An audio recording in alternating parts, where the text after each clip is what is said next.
Sanctus, Sanctus, Sanctus Dominus Deus Sabaoth. Salam jumpa kembali saudara-saudariku yang terkasih dalam Tuhan kita Yesus Kristus. Salam sejahtera untuk kita semua. Berkat Allah yang Maha Kuasa senantiasa menyertai kita.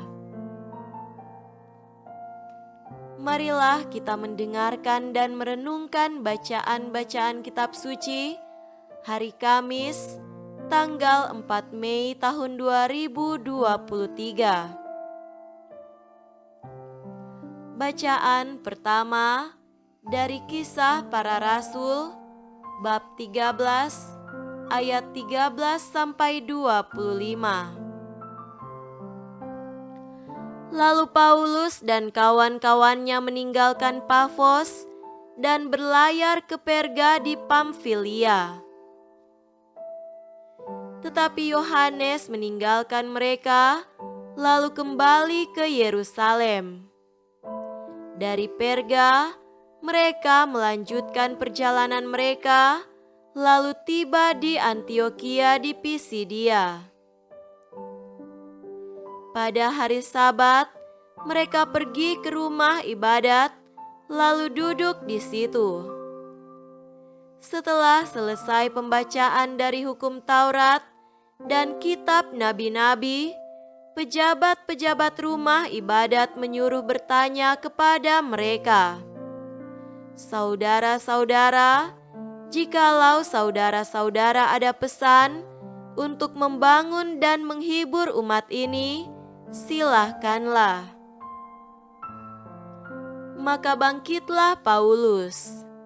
Ia memberi isyarat dengan tangannya lalu berkata, "Hai orang-orang Israel, dan kamu yang takut akan Allah, dengarkanlah. Allah umat Israel ini telah memilih nenek moyang kita dan membuat umat itu menjadi besar ketika mereka tinggal di Mesir sebagai orang asing. Dengan tangannya yang luhur, Ia telah memimpin mereka keluar dari negeri itu. 40 tahun lamanya Ia sabar terhadap tingkah laku mereka di padang gurun. Dan setelah membinasakan 7 bangsa di tanah Kanaan, Ia membagi-bagikan tanah itu kepada mereka untuk menjadi warisan mereka selama kira-kira 450 tahun. Sesudah itu, Ia memberikan mereka hakim-hakim sampai pada zaman Nabi Samuel. Kemudian mereka meminta seorang raja, dan Allah memberikan kepada mereka Saul bin Kish dari suku Benyamin 40 tahun lamanya. Setelah Saul disingkirkan, Allah mengangkat Daud menjadi raja mereka.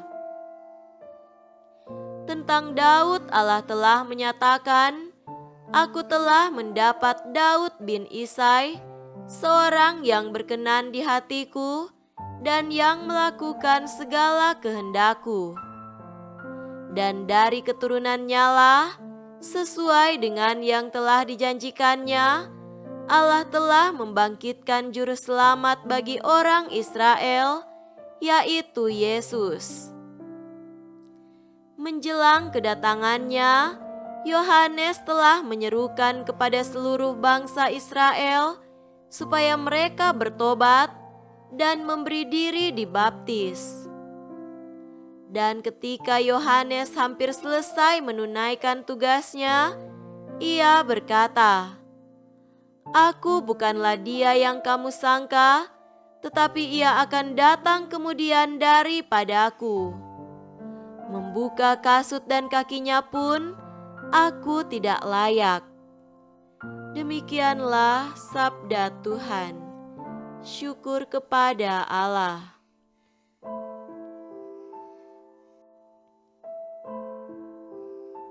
Semoga Tuhan beserta kita sekarang dan selama-lamanya. Inilah Injil suci menurut Yohanes. Dimuliakanlah Tuhan. Injil Yohanes bab 13 ayat 16 sampai 20. Aku berkata kepadamu, sesungguhnya seorang hamba tidaklah lebih tinggi daripada tuannya, ataupun seorang utusan daripada dia yang mengutusnya. Jikalau kamu tahu semua ini, maka berbahagialah kamu jika kamu melakukannya. Bukan tentang kamu semua aku berkata. Aku tahu siapa yang telah kupilih. Tetapi haruslah genap nas ini, orang yang makan rotiku telah mengangkat tumitnya terhadap aku. Aku mengatakannya kepadamu sekarang juga, sebelum hal itu terjadi, supaya jika hal itu terjadi, kamu percaya bahwa akulah Dia. Aku berkata kepadamu, sesungguhnya barang siapa menerima orang yang kuutus, ia menerima aku, dan barang siapa menerima aku, ia menerima Dia yang mengutus aku. Demikianlah sabda Tuhan. Terpujilah Kristus.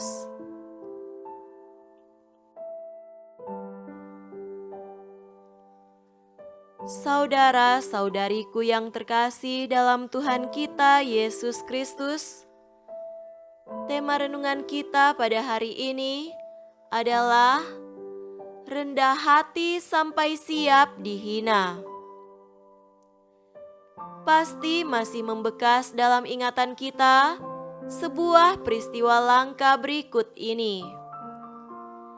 Pada perayaan Kamis Putih tahun 2013 yang lalu, Paus Fransiskus mengunjungi pusat penahanan Casal del Marmo untuk anak di bawah umur. Pada saat itu, ia membasuh kaki 12 narapidana, termasuk diantaranya 2 gadis muda. Hal ini tentu merupakan hal baru bagi seorang paus. Di depan puluhan kaum muda yang berkumpul di kapel penjara, paus asal negara Argentina ini memberikan homili singkat yang menjadi inti kehidupan orang Kristiani.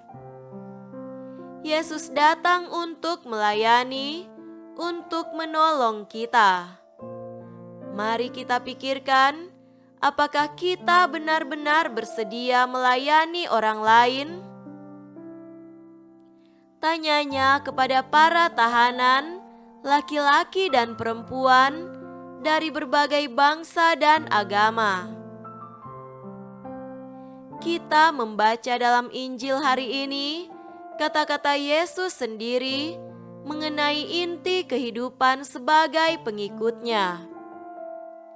Aku berkata kepadamu, sesungguhnya hamba tidaklah lebih besar daripada Tuhannya. Tampak bahwa tidak ada batasan untuk kerendahan hati Tuhan. Ia merendahkan diri untuk melakukan pekerjaan seorang hamba karena kasih. Dia juga menunjukkan kepercayaan yang besar kepada murid-muridnya. Ia menyebut mereka sebagai sahabat-sahabatnya. Putra Allah, Alfa dan Omega dari semua ciptaan, Tuhan dan Guru kita, mengikatkan kain di pinggangnya membungkuk dan mulai membasuh kaki beberapa orang yang berdosa, lemah dan tidak berpendidikan. Tentu di atas segalanya, Dia mengundang mereka untuk melayani orang lain dalam semangat kerendahan hati, seperti yang telah diajarkannya kepada mereka. Saudara-saudariku terkasih, Yesus menghendaki agar kita semua melanjutkan pelayanannya. Betapa ini merupakan tantangan bagi kita. Bisa jadi kita tergoda untuk memilih orang-orang yang ingin kita bantu dan layani. Kenyataannya adalah kita secara alami merasa lebih nyaman dengan teman-teman kita dan orang-orang yang kita sukai. Mengasihi seperti Kristus berarti kita siap sedia mencintai siapapun. Bahkan kita diminta untuk mengatakan tidak pada cinta yang lain yang ditawarkan dunia kepada kita, seperti cinta uang, cinta kesuksesan, cinta kesombongan, dan cinta kekuasaan.